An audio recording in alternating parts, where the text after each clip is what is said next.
on YouTube? I'm here to give you my thoughts on the new Thierry Mugler fragrance, Les Parfums de Cuir, otherwise known as Pure Leather, brought to us this year in 2012. Now, I'm not going to get into all the details. For those of you that would like to know more of the details of this fragrance, I will have links down below for that. Basically, I'm just going to get into some of my thoughts on this one. If you're out there looking at reviews, listening to the talk about this one, basically the overall consensus is that it's a toned-down Angel Man with leather involved, and I definitely agree with that statement. As for me, what I get out of this, I definitely get a toned-down Angel Man with that leather involved, for sure. It's smoky, it's a little more aggressive at the top.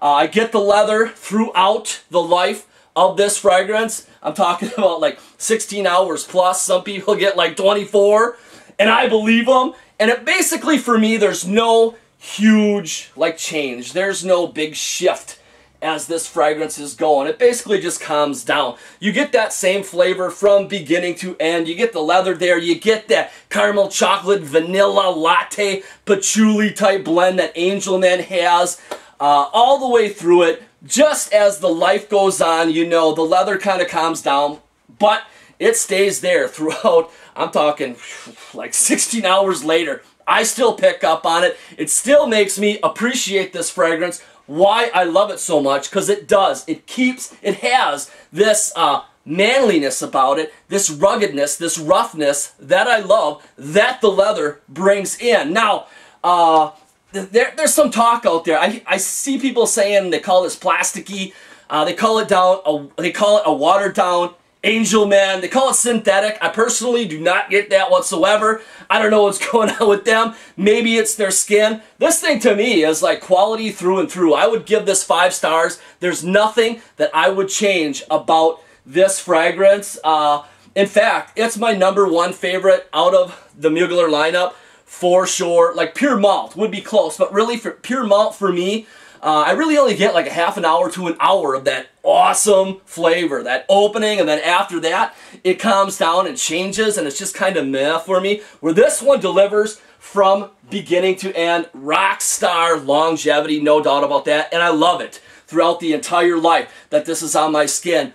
And how I think they got this one perfect for me is if you do a side-by-side with Angel Man. Angel Man's a bomb. I mean, that is just a straight-up gourmand sweet bomb in your face. And to me, it's a little bit too much. Where in this one, they toned it down to the perfect level, and they threw in some of that leather, you know, just to toughen it up a little bit. I like to call Angel Man now like the friendly teddy bear type fragrance. You know, a girl comes up to you, she smells you, she cuddles, she's like, oh, you smell so delicious. Where this one, she's still gonna think that you smell delicious, but it's also gonna say, I'm a man, baby. I got some balls as well. That's what I love about this fragrance, and they did the blend perfectly. Like, if we're talking about the leather as well, there are some fragrances like Mona Diorio's Cuir that can definitely take leather and make it, bam, way too aggressive, as a lot of people would say. And they kept it in here, very soft, very light, done at the perfect amount. I can't say that enough. The blend is just perfect. And some people don't get the leather. I don't know why. Maybe because it's the Angel Man flavor throwing them off. It's kind of weird. You've never really seen, at least I haven't, that combo, that Angel Man, that latte flavor with the soft leather right there. It's kind of weird at first. But this one, actually for me, was love at first whiff. I was like, damn. Sometimes as fragrance enthusiasts, we're always looking for, you know, a fragrance isn't doing its job if it's not, poof, blowing the whole damn room away. Everyone's gassed out. You know, and I used to be that way as well. Sometimes I still like it, sometimes it's still fun. But as my journey has gone on, I've definitely grown an appreciation for fragrances that sit more reserved, more tasteful, like this one does. It's definitely not a skin scent, but it's definitely not going to stink everybody out in the whole damn room. But it will get you noticed. This one definitely got me noticed, but of course, people had to be within a few feet of me, and they would pick up on it, and it did receive very positive feedback. Lately, I'm not one to go out there and, you know, fish for the feedback anymore. I just kind of wait to see what I get and how people react to the scent on their own, what they come up and tell me.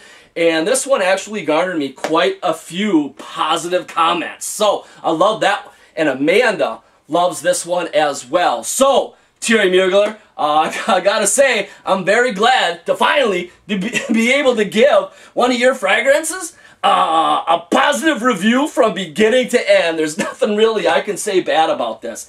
Absolutely love this stuff. Beautiful. It's about damn time. I was a little worried at first, you know.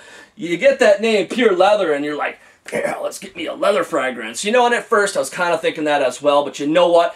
This fragrance, for what it is, it's not Angel Man. It's not a leather fragrance. It's something on its own that you have to appreciate for itself. Just beautiful. Quality through and through. Love it. 5 stars. My '1 designer pick for this fall and winter, no doubt about that. But I think that's it. I'm probably forgetting something, but oh well. I've rambled on long enough. You guys take care, and we'll see you soon.